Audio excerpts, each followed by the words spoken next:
제가 이 교회 그 능력이라고 합니까? 교회 그 임재를 참 저는 경험할 수 있는 기회를 가지게 되었습니다. 제가 몸된 교회에서 사역을 하면서 참 침체가 돼가지고 사역을 해야 될지 말아야 될지 정말 힘든 시절이 있었습니다. 담임 목사님 목회가 이게 저는 안 맞는 것 같고, 그러니까 뭐 불만이 있는 거죠. 또 신뢰가 되는데 또 신뢰가 안 되는 겁니다. 그러니까 이제 말씀을 일단 들리지 않습니다. 다른 교회 가야 되나, 아니면 내 나름대로 또 사역의 길을 한번 알아봐야 되나, 그런 생각이 참 들 때가 많았습니다. 사역자가 되기 전에는 참 너무 존경했고 정말 예배 때마다 은혜를 그냥 펑펑 받았습니다. 내가 똑같은 데 사역자가 되고 보니까 준비가 너무 안 돼 있었고 할 수 있는 것은 없고 의욕은 많고, 의욕은 많고 준비는 안 돼 있고 하면 할수록 부담이 되고, 그러니까 이제 자신감이 점점 떨어지는 겁니다. 그래서 이 교회는 내가 사역하기에는 너무 물이 좀 작은 것 같다, 여지가 적은 것 같다 생각을 해서 나름대로 사역하고 싶어 한 그런 마음과 싸웠던 적이 있습니다. 참 그걸 뭘 몰라서 그렇게 하는 겁니다. 내도 모르고 교회를 너무 몰랐습니다. 사역을 또 너무 몰랐어요. 늦게 믿다 보니까 참 이런 한계가 있다는 걸 참 늦게 알게 되었습니다. 부족한 걸 인정하면 또 은혜를 주시는데, 또 좀 처지가 마음에 또 들지 않더라도 주어진 처지에서 또 할 수 있는 게 이렇게 작은 일이 있는데 그렇게 하면 되거든요. 근데 막 의욕은 크고 포부는 크고 시시하고 이런 것도 눈에 들어오지도 않고 그렇게 하니까 이게 서로 곤란할 수밖에 없는 것입니다. 그래서 저의 부족함을 교회의 한계다, 목회자의 배대 부족이다, 그런 원인으로 제가 많이 탓을 돌렸습니다. 그러니까 이게 사실은 문제는 내 영혼이에요. 내 영혼이 막 그냥 바짝바짝 말라가는 겁니다. 그리고 내가 거기서 은혜 받고 거기서 정말 영적으로 태어나고 내 청춘, 대학생, 젊음을 그거 다 바친 그 교회인데 그 교회가 갑자기 굉장히 낯설어요. 내가 지금 남의 집에 온 것 같다는 느낌을 좀 들게 되었고, 다른 사람들은 막 기뻐 즐거워하고 막 춤추고 너무 은혜 받고 이러는데 나는 지금 이방인이구나, 아웃사이더구나, 그런 심정이 되었습니다. 근데 놀라운 사실은 그것도 그거지만 주님이 나를 자꾸 밀어내는 거예요. 벼랑 끝으로 막 자꾸 밀어내고 문 밖으로 자꾸 밀어내고 그렇게 하는 겁니다. 왜 미세요? 왜 미세요? 그냥 저는 그렇게 했는데 아슬아슬했죠. 많은 시간이 걸리고 또 고민도 많이 하고 좌절도 많이 겪고 그러면서 많이 깨지고 아팠습니다. 그러면서 이렇게 내 자리로 돌아오는 것을 봤어요. 그래서 한 번 청소년이 어른이 되는 과정을 겪듯이 그 목회에서도 한번 이런 한번 청소년 같은 그런 과정을 겪게 되었습니다. 그러니까 이제 갑자기 그때 이제 뭘 깨닫냐니까, 교회라고 하는 게 인간의 모임이 아니구나. 이거는 성령이 역사하는 하나님의 임재가 있는 곳이구나 하는 것을 그 긴 싸움을 통해서 굉장히 깊이 있게 제가 깨닫게 되었습니다. 내 생각하고 완전히 달랐어요. 그럼 내가 하고 목회자가 어떻게 하고 그렇게 생각하는데 그게 아니었어요. 이거 하나님이 하고 있다는 것을 내가 깨닫게 되었습니다. 사람은 나의 중심을 모르지만은 주님은 제 중심을 아셨고, 그리고 잘못한 것에 대해서는 반드시 징계하시고 심판하시고, 또 하나님의 뜻대로 감사로 기쁨을 안 한 것은 아무리 해도 안 되게 돼 있더라고요. 하면 할수록 진이 빠지고 힘이 빠지고 낙심이 되고, 그러니까 해야 되나 말아야 되나 부르심이 어떻나 이런 한계까지 가게 된 것입니다. 이 상태로 계속 가다가는 정말 주님 앞에 버림받겠다, 또 이렇게 가다가는 제명에 못 살겠다, 죽을지도 모르겠다, 그런 정말 실존적인 위기감을 제가 많이 깨닫게 되었습니다. 그래서 예배 중에 이제 그만하고 결단하고 회개하고 돌이키게 되었습니다. 그런데 한 놀라운 일이 생겼어요. 주님이 기다렸다는 듯이 나를 안아주시고, 너 교회다, 너 교회. 부교육자지만 너 교회다. 그렇게 하시고, 또 담임 목사님이나 또 직분자들이 하시는 그 모든 것들, 동력자들이 하는 것들이 그렇게 잘 이해가 되었어요. 그리고 말씀이 열리게 되면서 또 저에게도 능력이 찾아오게 되었습니다. 그래서 이 모든 것들이 어디에서 딱 수렴이 됐냐 하니까 예배 회복에서 수렴이 되었습니다. 갑자기 예배가 확 살아났어요. 내 상태가 안 좋을 때는 예배가 아니에요, 이게. 예배가 아니고 감상이고 뭐 판단이고 뭐 그렇게 되는데, 딱 내가 정신을 딱 차리니까 예배가 확 살아났다는 것을 알게 됩니다. 고린도 교회는 그 당시는 이제 예배를 1부, 2부로 드립니다. 설교를 듣고 그러나서 반드시 그 성만찬을 하게 됐는데, 뭐 예배는 잘 들었어요. 뭐 예배는 뭐 앉아서 듣는 거니까 가만히 앉아 있으면 되니까. 근데 문제는 뭐냐, 성만찬이 문제였습니다. 성만찬이 많이 훼손이 되었습니다. 그래서 고린도 교회 성도들은 성찬을 하면 할수록 왜 성찬을 하는지 그걸 몰랐어요. 왜냐하면 부자는 부자끼리 좋은 음식 자기들 미리 먹어버리고, 가난한 자들은 막 초라한 음식 이거 펴놓고 먹어야 될지 말아야 될지 부끄럽기도 하고 창피하기도 하고, 그러면서 이 성만찬이 굉장히 마음에 그 부담이 되었던 것입니다. 그리고 생각이 자꾸 많아지고, 예배에서 뭐 생각할 게 뭐가 있어요. 어린애처럼 기뻐하고 즐거워해야 되는데 자꾸 생각이 많아지는 겁니다. 그리고 노예들 같은 경우는 뭐 도시락도 못 사오니까 이거 뭐 굶어야 되고 말이죠. 그러니까 고린도 교회는 문제가 많았어요. 뭐 파당도 많고 여러 가지 문제들, 뭐 죄의 문제도 많고 뭐 누룩 문제도 많고 많은데 하나 되지 못했는데, 이 모든 것들이 어디서 딱 수렴이 되냐니까 성만찬에서 딱 수렴이 되는 거예요. 성만찬에서 이 모든 것들이 딱 드러난 겁니다. 이게 하나 되지 못했고 서로 용납하지 못하고 받아주지 않았던 것이죠. 그러니까 다른 데는 그냥 그러려고 싹 넘어갔어요. 뭐 봉사할 때도 뭐 그냥 뭐 적당하게 마음 뭐 어떻든지 간에 뭐 니하고 당신하고 나하고 뭐 관계가 좋든 안 좋든 상관없잖아요. 내 하면 되고 안 보면 되고, 저 사람 1부 나오면 나 2부 나오면 되니까 그런 식으로 비껴갈 수가 있었는데, 비껴갈 수 없는 데가 하나가 있었어요. 성만찬이었습니다. 예배 드릴 때도 그냥 여기 앉았으면 저 끝머리에 앉았으면 돼요. 근데 성만찬은 그게 안 돼요. 성만찬은 주님이 십자가 보혈의 피와 그 몸이 찢기셨는데, 주님의 그 몸된 교회를 너희들이 찢고 있다고 그렇게 말씀하고 있는 겁니다. 그리고 이 관계의 한계가 극복이 되지 않았습니다. 그래서 그 결과 그 교회에 무슨 일이 있느냐니까 약한 사람이 많이 생겼어요. 사람들이 비실비실해져. 우울증도 자꾸 생기기도 하고 병도 자꾸 나기도 하고 없는 병도 막 생기고 막 도지고, 병 한번 나면 절대로 안 낫고, 그리고 심지어 죽는 사람까지 심심치 않게 나타났다는 겁니다. 여러분, 죽고 비실거리고 병들고 이 좋은 게 아니에요. 이게 건강해야지, 나아야지, 회복이 돼야지요. 오면 뭐 기쁨이 막 저절로 오고 이렇게 해야 되죠. 오면 막 맥이 빠지고 머리가 땡기고 이러면 되겠습니까? 그 죽은 교회죠. 그러니까 고린도 교회 성도님들은 알게 모르게 알력이 있었고 관계가 안 좋았고 미움도 참 많았고, 이게 막 그냥 은혜를 다 막아버렸던 거예요. 성만찬이라고 하면 얼마나 강력한 하나님의 은혜 도구입니까? 이거 다 뚫어내거든요. 뚫어뻥처럼 다 뚫어낼 텐데 다 막혀버렸어요. 그래서 그 서로 사랑하지 못했을 때 그 피해는 각자의 고통으로 다 넘어가게 되었고, 교회 자체가 은혜가 되지 못했습니다.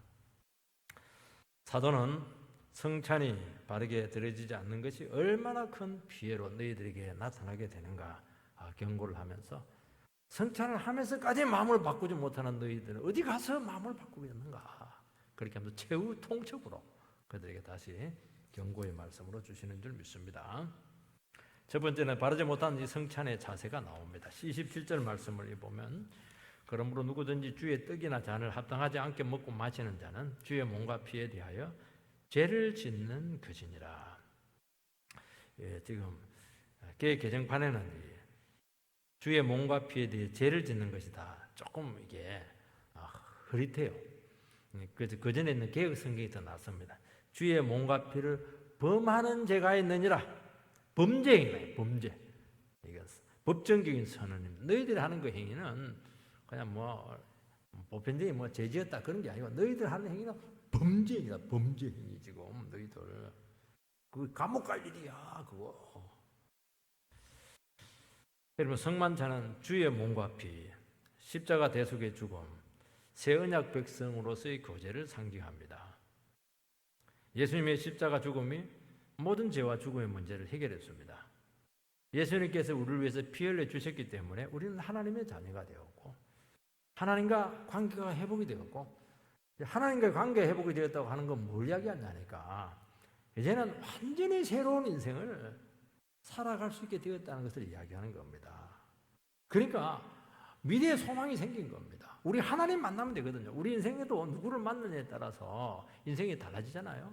어떤 남자를 만나느냐, 어떤 여자를 만나느냐에 따라서 인생이 달라지거든요. 하물며 사람도 그런데 진짜 하나님을 제대로 만나게 된다면 여러분 우리가 어떤 인생이 될지 어떻게 가름을 할 수가 있겠어요.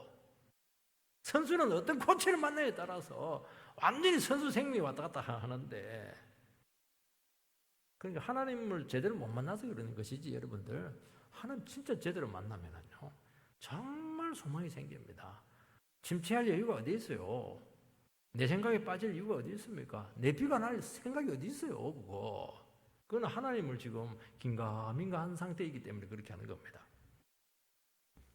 누구든지 주의 떡이나 잔을 합당하지 않게 먹고 마시는 자 이것은 뭐냐니까 우리가 두 주 전에 살펴봤던 것처럼 17절에서 22절에 나오는 건 두 가지잖아요. 그 안에 파당이 있다는 거예요. 분열이 있다는 겁니다. 그리고 성만찬 때 그게 적나라하게 드러나게 되었는데 끼리끼리 음식을 막 나눠 먹습니다.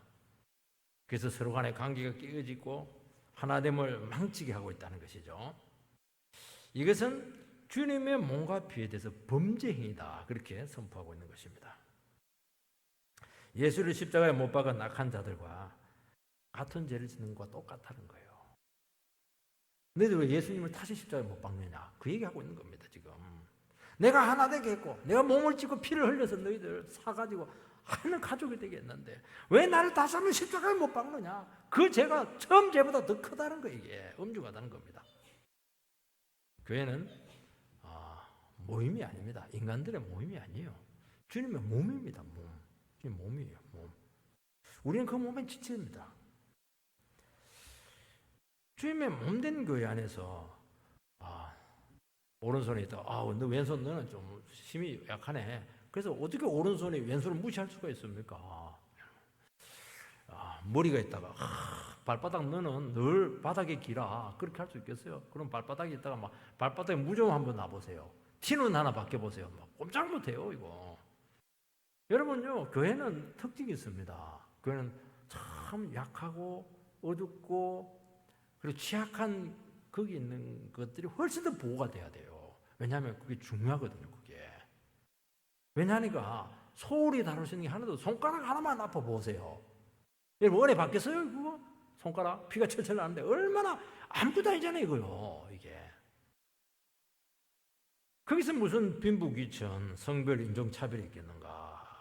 지금 그 얘기를 하고 있는 겁니다. 그러니까 너희들 주님의 그 몸을 사실 너희들끼리 싸우면서 지금 분열되고 아프고 막 서로 나뉘고 막 미워하고 그런 것들이 왜 내 팔을 지금 자르고 있냐는 거예요. 지금 내 다리를 왜 자르냐는 거예요. 이게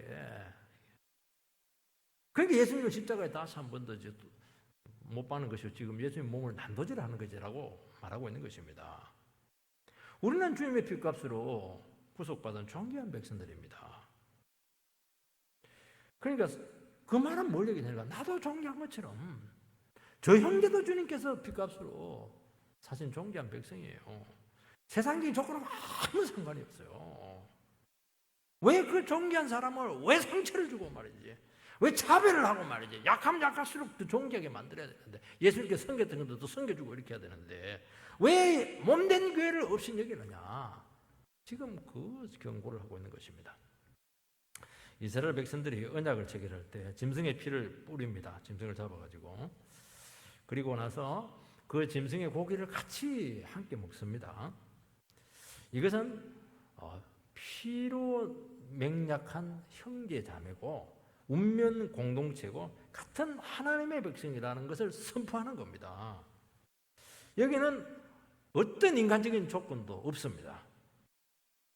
이스라엘 백성들이 모세가 율법을 받으러 시내산 위에 올라갔었을 때, 금송아지 우상을 섬겼을 때 하나님께서 그 언약을 탁 깨뜨렸습니다. 너희들은 하나님의 백성이 될 자격이 없다, 그렇게 하는 것입니다. 그 순간 이스라엘 백성들은 하나님의 백성이 아니에요. 아닙니다. 하나님의 백성이 아니다, 그 말을 우리는 쉽게 생각하는데 쉬운 게 아닙니다.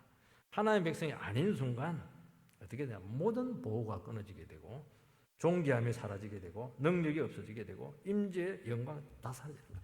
모든 걸 다 잃는 겁니다. 이게 무서운 겁니다. 이게 무서운 거예요. 우리는 그냥 하나님 앞에 불순종하는 게 이게 뭐 그냥 큰일이냐, 형제를 미워하고 하나 되지 못한 게 이게 뭐 큰일이냐, 아니라는 거예요. 너희들 언약을 지금 깨고 있다는 거예요. 내가 그냥 두 돌비를 깨버리겠단 말이지. 너희들은 하나님의 백성 자격이 없다. 그때부터 어떻게 되느냐, 은혜 없어요, 능력 없어요, 영광 없어요, 무슨 존귀함이 있어요. 더 비참한, 세상 사람보다 더 비참한 처지로 전락하게 된다. 지금 그 얘기하고 있는 것입니다.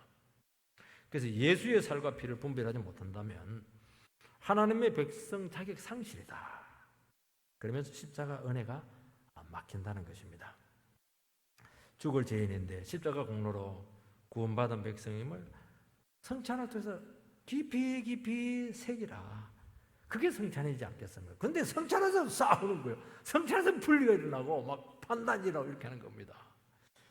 그거는 덜이면 덜일수록 더 고통스러운 것이죠. 덜이면 덜일수록 죄가 더 쌓이는 겁니다. 덜이면 덜일수록 심판을 그냥 불러오는 거예요. 이거 안 하는 게 낫잖아요. 안 하는 게 그렇게 하는 거는. 왜냐하면 뻔히 하나님 보고 계시는데 성찬을 뭐 하고 막 이렇게 하고, 그 하나님 속이려고 하는 것이거든요. 그러니까 이게 여러분들이, 우리가 은혜 하나님께서 주신 귀한 도구지만은요, 이게 제대로 작동을 안 하면 이게 우리가 저주가 오는 거예요. 그냥 예배로 제대로 못 드리는 게 이게 그냥 예배 못 드리는 게 아니에요. 예배 드릴수록 저주예요. 성찬할수록 저주예요, 이게. 그렇게 병이 나타나고 죽음까지 오게 되고 이렇게 되지 않습니까? 그러니까 우리는 예배 드릴 때마다 뭘 해야 되느냐? 나는 죽을 죄인인데 예수의 보혈의 피로 내가 구속되었다고. 내가 주저할 게 뭐가 있습니까? 나는 이미 죽은 사람이에요. 최영목, 나는 이미 예수와 함께 십자가로 죽었다. 내 이름 자체가 없어졌습니다. 그렇게 해야 돼요. 근데 뭐 자기가 막 살아가지고 막 그냥 주름 잡고 말이지, 막 판단하고 주장하고 뭐 자랑하고, 나 정말 잘 나가고 있어, 나 잘 나가.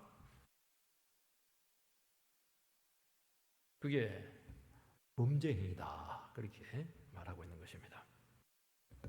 고린도 교회는 세상의 진봉과 지식과 빈부를 그대로 교회 안에 끌고 왔습니다. 그리고 그 사람들은 그 지식의 사람, 철학의 사람이기 때문에 이 지혜, 지식을 굉장히 중요하게 생각을 했습니다. 지식에다 등급을 탁 날아놨어요. 그거 십자가 앞에서 싹 다 버려라. 노예나 지식이나 똑같다는 거예요.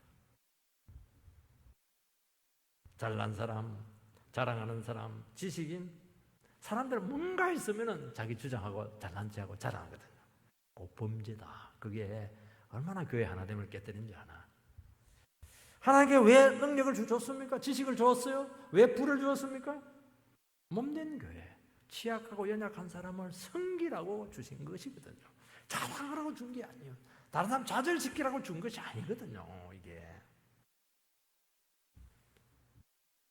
그러면서 은혜를 잃어버리게 되고, 그 순간 이 하나님 말씀에 대한 열정이 막 사라지는 겁니다. 여러분, 하나님 말씀에 대한 이 가치 열정이 그냥 오는 게 아닙니다. 하나님 말씀, 이것은요, 뭐 다 버리고 나는 정말 예수님 앞에 바로 서야 되겠다. 나는 변해야 되겠다. 이 믿음을 통해서 이게 오거든요. 근데 뭐 세상적인 조건 갖고 막 주장을 이렇게 보니까, 아이고, 말씀 은혜 받아요, 아무 소용없네. 역시 세상에서 잘난 사람이 교회에서 잘난 받네. 그러니까 믿음의 경주감 없어지는 거예요. 뭐 은혜 받을 필요가 뭐가 있어요. 그냥 세상 거 갖고 다 해버리는데. 그러면서 능력이 막히는 겁니다. 교회는 망한 사람, 실패한 사람, 병든 사람, 그 사람들이 많이 와야 되고, 그 사람들이 회복되고, 영혼을 살리는 곳이잖아요. 영혼을 못 살리는 교회. 아니, 병자를 못 고치는 그 병원은 문 닫아야 되죠. 문 닫아야 돼요. 여러분, 교회는 세상의 것으로 자랑하는 것이 아닙니다. 자랑하려면 기도의 능력을 자랑하고, 회개의 눈물을 자랑하고, 병든 자가 회복되는 걸 자랑하고, 세상에 대한 이 은혜의 선택가 되어야 되는 겁니다. 어떻게 하면 세상을 말씀으로 섬길까? 그렇게 하는 겁니다. 28절 9절을 보면 사람이 자기를 살피고 그 후에야 이 떡을 먹고 이 잔을 마실지니 주의 몸을 분별하지 못하고 먹고 마시는 자는 자기의 죄를 먹고 마시는 것이니라. 이 보면 자기를 살피라고 되어 있습니다. 그러니까 자기를, 성찬을 받기 전에 자기를 살펴야 되는 겁니다. 내가 지금 나의 모든 인격과 삶이 정말 십자가를 거스르고 있지 않는 거, 그거 살피라는 겁니다. 성찬을 앞두고 내가 회개할 것은 없는지, 내가 결단할 것은 없는지, 내가 주님의 몸과 피에 합당한 그런 모습을 갖고 있는지, 아니면 주님의 몸을 욕되게 하고 있는 것은 없는지, 이걸 살피라는 겁니다. 살피라고 할 때 우리는 그냥 싹 보는 게 아닙니다. 현미경을 가지고 조사하듯이 샅샅이 조사를 해보라는 겁니다. 왜냐하면 이게 없으면 은혜가 안 오거든요. 내가 지금 불신자처럼 살고 있는 것은 없는가? 성찬에 임하고 있긴 한데 정말 미움과 분노를 막 그대로 품고 지금 예배 드리고 있는 것은 아닌가? 내가 반드시 용서해야 될 사람이 있는데 용서 없이 지금 성찬에 참여하고 있는 것은 아닌가? 예수님께서 산상수훈에 뭐라고 해서 예배를 드리다가 친구에게 나가라 한 것이 있으면 예배 드리지 말고 그 사람들 사과하고 와서 다 예배 드리라고까지 얘기를 한 겁니다. 왜냐하면 그 용서 받지 못해 용서하지 않고 예배 드리면 예배 드릴수록 저주가 임한다니까요. 이게 그 얘기하고 있는 거예요. 지금 도덕적으로 문제는 없는지 시험하고 그렇게 해라. 그러니까 성찬을 드리고 예배를 드리는 게 이게 그냥 가만히 있다 와서 드리는 게 아니에요. 이거 고려할 건 많아요. 어제 저녁에 막 죄를 많이 지었으면 막 교회 오면서라도 그냥 회개하는 거예요. 하나님, 제가 정말 예배 드리지 못할 자격으로 지금 왔어요. 하나님, 저는 막 참 버림받아야 되는데 또 갈 데는 없고 이번 한 번만 예수의 십자가로 저를 깨끗하게 해달라고. 그렇게 고백을 왜 안 하냐는 겁니다. 그러니까 예배 드릴 때마다 바른 자세는 뭐냐? 눈물이에요. 회개입니다. 통곡이에요. 그래서 교회 와가지고 하나님 또 죄인 왔어요. 눈물 한 바가지 팍 쏟고 또 성령이 주시는 위로를 받고 또 힘을 내고 또 죄질 거 알지만 또 그냥 주님 앞에 또 결단하는 겁니다. 이것이 확인하라는 거예요. 뭘 확인하라고요? 하나님 앞에 나는 죄인입니다. 저는 예수의 피로 제 씻음을 받아야 됩니다. 그걸 계속 확인하는 겁니다. 언제까지? 우리가 예수님처럼 거룩하기 전까지는 이 일을 해라는 거예요. 이게 어떻게 우리가 자유로울 수가 있겠습니까? 오늘 기독교 신앙 고백이 천박하다고 합니다. 그거는 자기를 살피지 않았기 때문에 그렇게 하는 겁니다. 그냥 건성으로 하는 겁니다. 주일 되니까 오는 거예요. 그냥 예배 시간이니까 와서 그냥 찬송 부르고 그냥 설교 듣고 그렇게 하는 겁니다. 아니잖아요. 그게 복음이 싸구려로 지금 전락을 했다는 겁니다. 왜 고린도교회 성도님들이 왜 성찬을 막 먹고 마시고 술 취하고 막 배 터지고 그렇게 합니까? 그거. 그러니까 수준이 성찬 수준이 그걸 하는 게 먹고 마시고 배 터지고 그냥 술 취하고 그냥 아이고 오늘 뭐 포도주 맛이 좋네. 조금만 먹으면 되는데 막 3번 4번 먹어보니까 뭐 코가 빨개지는 거 이게. 어떻게 성찬이 술 마시는 거 아니에요? 술 마시는 거 아니에요? 그것이 예수님의 죽으심을 욕되게 하는 것이라고 말씀하고 있는 것입니다. 영화 미랑에 보면 저는 보지 않았어요. 그냥 그 해석해 놓은 걸 봤습니다. 아들을 죽인 그 범인이 사실은 또 확실하게 또 목사님이에요. 전도사님인지 목사님인지 잘 모르겠어요. 자기 아들을 죽인 그 사람을 용서하기 위해서 엄마가 감옥을 찾아갑니다.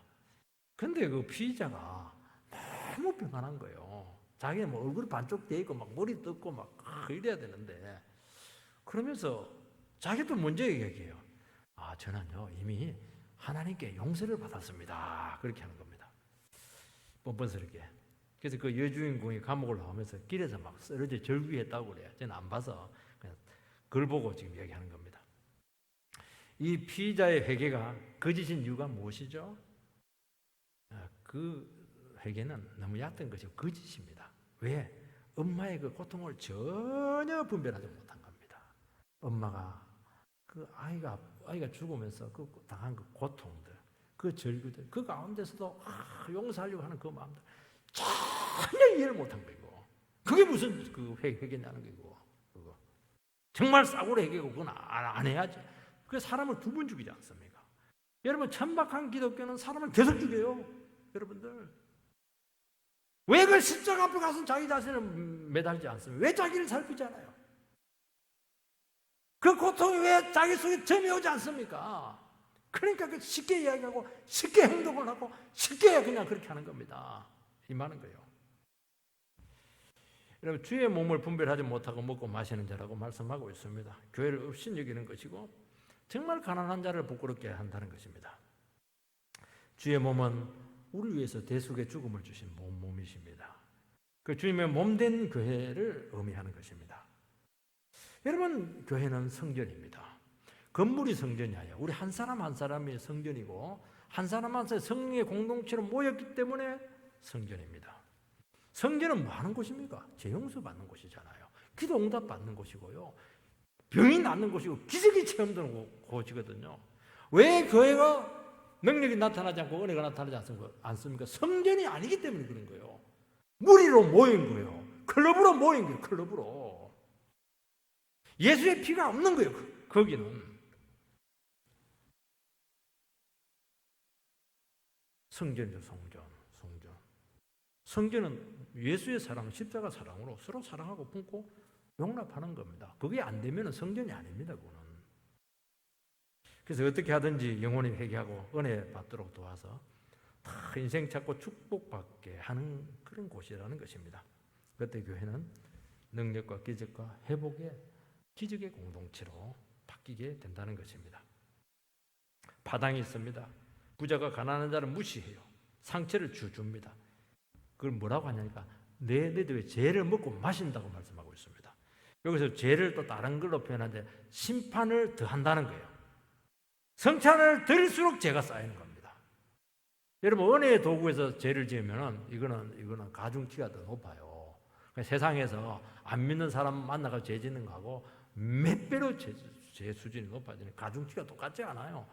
여러분 이제 가돈 초신자가 짓는 죄하고 목사가 짓는 죄는 가중치가 달라요. 지옥의 등급이 다르다니까요. 훨씬 뜨거운 데 들어간다니까요. 예배를 드리면 드릴수록 심판의 무게가 더해진다고 말씀하고 있는 것이죠. 그걸 어떻게 감당하려고 그렇게 하느냐. 그렇게 도전하고 있는 것입니다. 두 번째는 하나님의 징계가 곧바로 나타났습니다. 30절 읽어보면 그러므로 너희 중에 약한 자와 병든 자가 많고 잠자는 자도 적지 아니하니.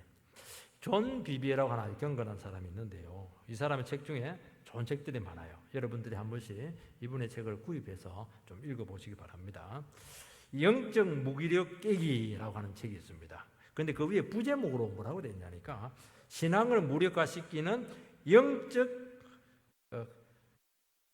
크립트나이트를 깨라 이렇게 되어 있습니다. 여기 이제 크립트나이트라고 하는 특이한 단어가 나오는데 이거는 여기만 나오는 단어입니다.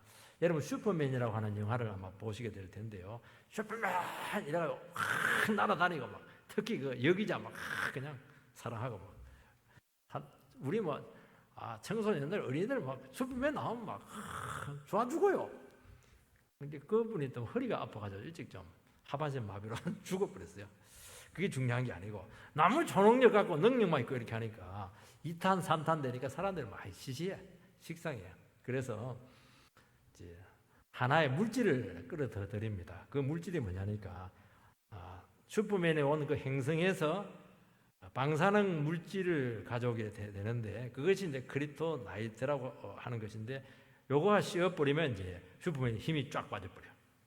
무력화된다는 것입니다. 그러면 평범한 사람보다도 더 약화돼요.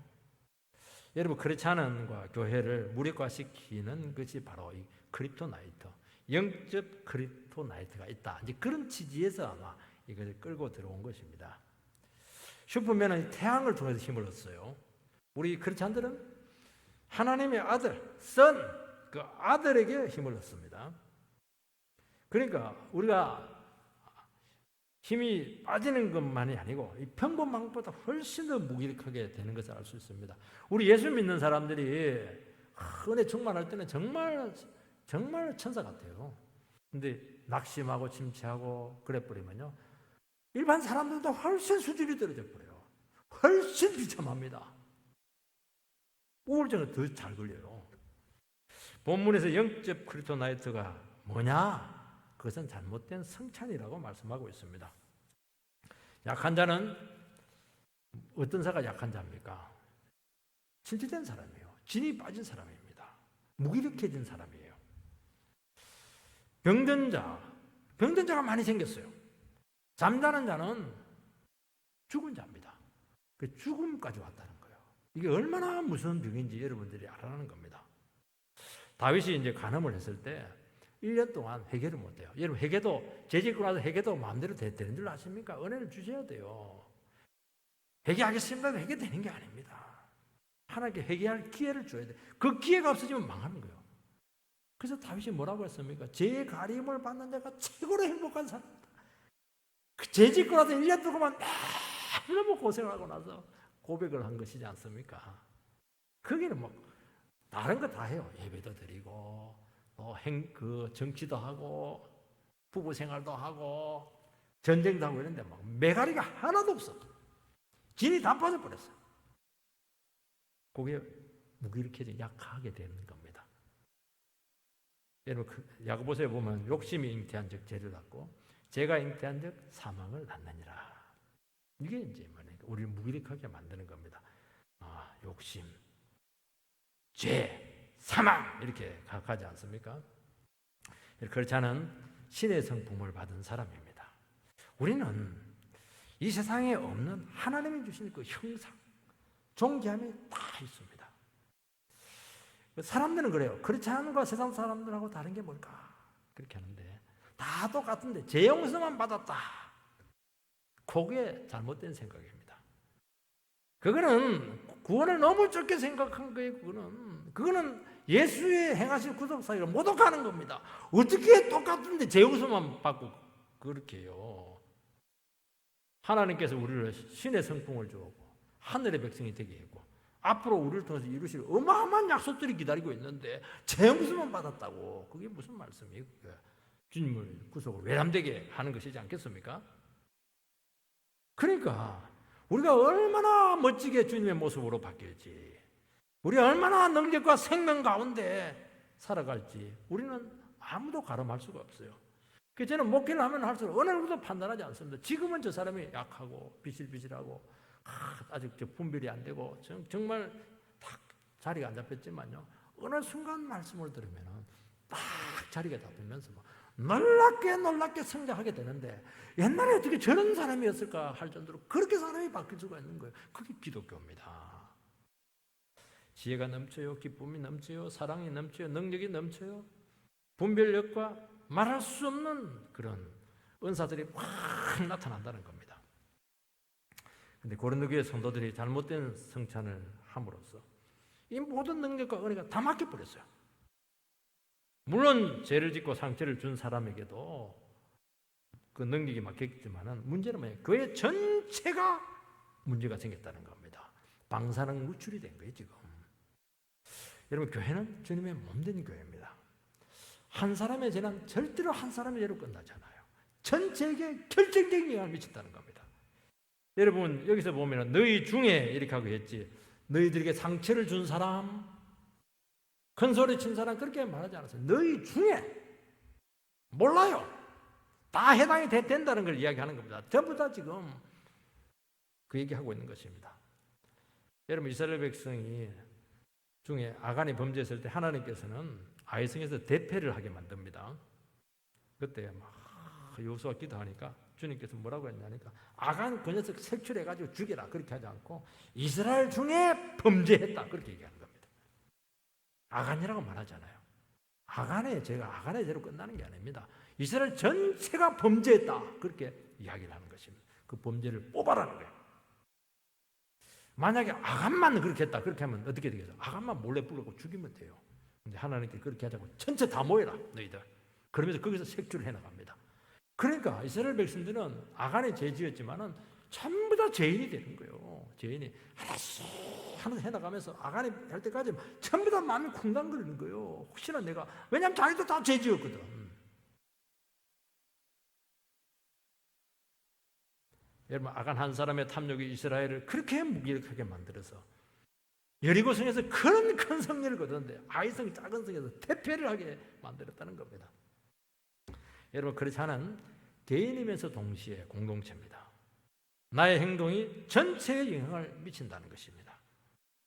여러분 내가 혼자 몰래 죄 지으면 그 죄가 개인으로 끝납니까? 목사가 몰래 죄 지으면 그게 끝나요? 목사 혼자로 끝납니까? 절대로 그러잖아요.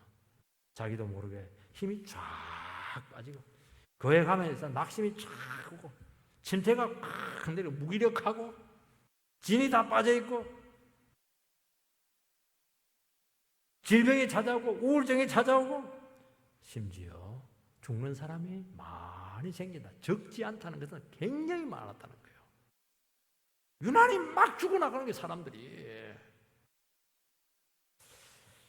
여러분 예배를 드리고 성찬을 드리면 살아나야죠. 죽은 사람도 살아나고 병든 자도 치료되고 낙심한 자도 막 독수리 날개치며 올라가듯이 그렇게 돼야 되지.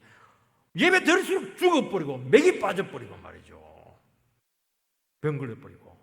그게 무슨 예배라니 그게. 왜요? 영적 크리프토나이트를 아직 제거하지 못했기 때문이라고 말씀하고 있는 것입니다. 성찬에 문제가 되니까 이게 얼마나 엄중한 겁니다. 심판이 그 공동체에 막 그대로 임했던 거예요. 누룩이 번지듯이 공동체 전체를 변질을 시켰던 것입니다. 오늘 교회가 많이 약화되었습니다. 너무너무 무기력해요. 안 싸우는 교회가 없다고 그래요. 가면 은혜는 될 만한 게 분노가 막 치밀어 오른다고 해요. 선도인들은 막 자꾸 실패한 이야기만 하고 있는 거예요. 그게 정상입니까 그게? 결국 그거는 원인이 있고 영적 크리프토나이트가 있는데 그거는 교인들이 몰래 죄를 많이 지어서 그런 거예요. 직분자들, 목회자들이 하나님 앞에 제대로 서 있지 않았기 때문에 그렇게 하는 겁니다. 틀림없어요. 교회 안에 너희들 전체가 지금 죄를 짓고 있고 오염 중에 있다고 말씀하고 있는 것입니다. 예배가 지금 가벼워지고 있고 성찬의 은혜가 되지 않았기 때문입니다. 왜 예배가 회복이 되지 않아요? 왜 예배 가운데 하나님의 살아있는 음성을 듣지 못합니까? 하나님께 말씀을 안 주니까 말씀의 선포가 안 되는 겁니다. 왜 안 줍니까? 말씀을 받을 그릇이 안 되는 거예요. 왜냐하면 자기가 깨끗한 그릇이 안 되니까, 더러운 그릇이니까 어떻게 깨끗한 하나님의 말씀을 담을 수가 있겠습니까? 교회는 능력이 넘쳐야 되고 치료가 계속 나타나야 될 줄 믿습니다. 가정이 살아나야 돼요. 인생이 회복돼야 됩니다. 실패한 자가 재기해야 되는 거예요. 망한 자가 일어서야 되는 것입니다. 솔로몬 시대에 얼마나 부흥이 됐든지 뭐라고 기록됐냐니까 빌어먹은 사람 없더라. 실업자 없더라. 금이 막 넘치고 은은 막 그냥 돌처럼 굴러다니더라. 그게 정상적인 모습이에요. 그게. 사도행전을 보면 교인들이 부족함이 없이 막 살았어요. 병을 막 쉽게 여깁니다. 왜냐하면 병 걸려도 그냥 안수하면 다 나아버리니까. 허약해져 있어요. 금세 회복이 돼요. 귀신 들렸어요. 금세 나가버려요. 여러분 누군가의 죄와 숨은 죄가 그리고 은혜 공동체를 더럽히는 이런 알지 못하는 영적인 누룩들이 악한 누룩들이 공동체를 약화시킨다고 말씀하고 있습니다. 아나니아 삽비라 부부가 땅 다 팔아, 재산 다 팔았어요. 그러면 뭐 그걸 그냥 반만 드리고 다 드렸다 그렇게 거짓말을 했습니다. 바로 주님께서는 죽입니다. 아니 요즘 아파트 하나가 3억이면 1억 5천 받친 게 얼마나 큰 거예요. 저는 막 너무 고맙다고 그렇게 하던데 주님께서는 바로 심판을 해버렸어요. 위선이잖아요. 반만 드립니다. 그렇게 하면 되지. 왜 다 드렸다고 거짓말 치느냐는 거예요. 그게. 그래서 인정받으려고 하는 거 아니야 지금? 그 위선이라고 누르기 들어오면은 초대교회 때 막 붕이 일어나고 병자들이 살아나고 막 영혼이 3,000명 5,000명씩 들어오는데 팍 끊어지는 거예요. 이게. 그 돈으로 그거 따지겠어요 그걸? 그 헌금이 뭐라고? 돈으로 따지겠어요 그거? 왜 네가 성령의 불을 끄려고 하느냐는 거예요 지금. 우리는 주님과의 바른 관계뿐만 아니라 각자 공동 운명체라는 것을 알고 서로에 대한 사랑의 책임을 져야 될 줄 믿습니다. 여러분 감정이 중요한 게 아니에요. 여러분의 포지션이 중요한 게 아닙니다. 내가 중요한 게 아니에요. 다른 영혼을 살려내야 되는 겁니다. 사랑의 책임을 져야 되는 거예요. 그래야 나도 살고 다 사는 거예요. 그래 그 공동체 안에 들은 사람들이 전부 복을 받는 겁니다. 세 번째는 이 바른 성찬으로 돌아가야 된다는 것입니다. 33절 4절을 보면 그런 적 내 형제들아 먹으러 모일 때 서로 기다리라. 만일 누구든지 시장하거든 집에서 먹을지니 이는 너희의 모임이 판단받는 모임이 되지 않게 하려 함이라. 그 밖의 일들은 내가 언제든지 갈 때 바로 잡으리라. 사도는 스스로 분별하고 판단을 했으면 너희들 징계를 받지 않았을 텐데 안타까워하고 있습니다. 너 스스로 준비해야 되는데 자기 자신에 대해서 엄격한 잣대를 대야 되는데 왜 그렇게 하지 못했냐는 겁니다. 그래서 그들에게는 약한 자들이 나타나고 그 다음에 병자들이 많고 죽은 자들도 생기고 그 심판 증거지 않습니까? 하나님의 징계라고 그렇게 말씀하시면서 사랑하기 때문이다 그렇게 말씀합니다. 너희들이 미리 징계받아서 그걸 고치라는 겁니다. 그러면 영원한 심판대 앞에서 너희들의 잘못 앞에 용서가 된다는 것입니다. 쉽게 말해서 바른 성찬의 자세로 돌아와야 된다는 것입니다. 그건 딱 두 가지입니다. 하나는 형제들이 먹으러 모일 때까지 먹지 말고 기다리라는 거예요. 왜 먹느냐는 거예요. 아무리 부담스럽고 힘들어도 기다리라는 거예요. 왜 못 기다리냐는 거예요. 이게 뭐 퍼뜩 먹고 골프 치려고 가려고 그렇게 하는 겁니까? 두 번째는 너무 시장하면은 집에서 실컷 먹고 오라는 거예요. 이게 왜 여기 와서 그렇게 막 먹고 가지하고 그렇게 하냐는 겁니다. 그렇게 하니까 판단받는 모험이 되었다는 거예요. 정죄받고 심판받는 모험이 되었다는 겁니다. 그렇게 하지 말라는 겁니다. 배려해라는 거예요. 큰 것도 아니거든요. 여러분 교회 문제가 큰 게 아닙니다. 조그마한 자존심 싸움이에요. 조그마한 오해거든요. 내가 조그만 마음을 낮추면 되는 거예요. 뭐 큰 일입니까? 여러분 10억을 사기 당했습니까? 아니잖아요. 뭐 몇십만 원 그럴 수 있는 거거든요. 크면 없어도 되고 있는 거 있어도 되는 건데 왜 그렇게 자존심 싸움하고 그렇게 하냐는 겁니다. 우리 서로 맞을 수가 없죠. 부부도 막 그냥 10년 20년 살아도 늘 티격태격 싸우는데 어떻게 맞아요? 막 그냥 팔도에서 다 온 사람들인데 안 맞죠. 어색한 겁니다. 껄끄러운 관계입니다. 교회는 성령의 공동체입니다. 성령은 깊은 부분까지 다 하신다고 말씀하십니다. 우리가 조금이라도 죄나 미움이나 나눔이나 이기심이나 거짓된 것이 있으면 누가 판단하느냐? 성령님이 판단합니다. 성령님이 정죄합니다. 심판합니다. 우리는 뭐 내가 미워하면 그 사람이 미움 받을 것 같아요? 아니에요. 그 미워하는 그 마음을 성령이 정확하게 알고 내가 너를 심판하고 판단하겠다고 분명히 말씀하고 있는 거예요. 그 순간 은혜와 축복은 없고 내가 심판받아 지옥 갈 존재구나 하는 것을 느끼도록 해주겠다는 것입니다. 마음을 바꾸라는 겁니다. 배려하고 받아주고 싫지만 이해하고 기다려주라는 거예요. 기다려주면 무거고 힘들어요. 10분 걸립니까? 뭐 하루 종일 기다립니까? 그거 해봐야 뭐 2, 30분일 텐데. 여러분요 미워하면요 1분이 그렇게 길어요. 여러분 사랑하면요 하루 종일 같이 있어도요 시간이 모자라다니까요. 왜 못 기다려줘요? 기다려주면 될 텐데. 나와 체질이 맞지 않다고 하면서 막 거부하게 되면은 주님도 판단하면서 나도 너를 한번 거부해 볼까? 나도 꼴보기 싫어 죽겠단 말이지. 은혜 없고 공동체를 힘들게 하는 것이고 마지막 날의 운명으로 우리를 막 내몰린다는 것을 아마 기억해 될 겁니다. 주님은 나를 위해서 죽어 주셨고 새로운 인생을 주었습니다. 마음먹기에 따라서 얼마든지 다른 영혼을 위해서 기다려주고 품어주고 안아주고 환영해 줄 수 있는 거예요. 그게 안 되더라도 신용이라도 해라는 거예요. 신용이라도. 힘들지, 기다리는 게 힘들지. 그래도 막 악이다 깡이다 악이다 깡이다 이렇게 하면서 좀 기다리라는 거예요. 아니면 스마트폰이나 보고 있으면 기다리라는 거고.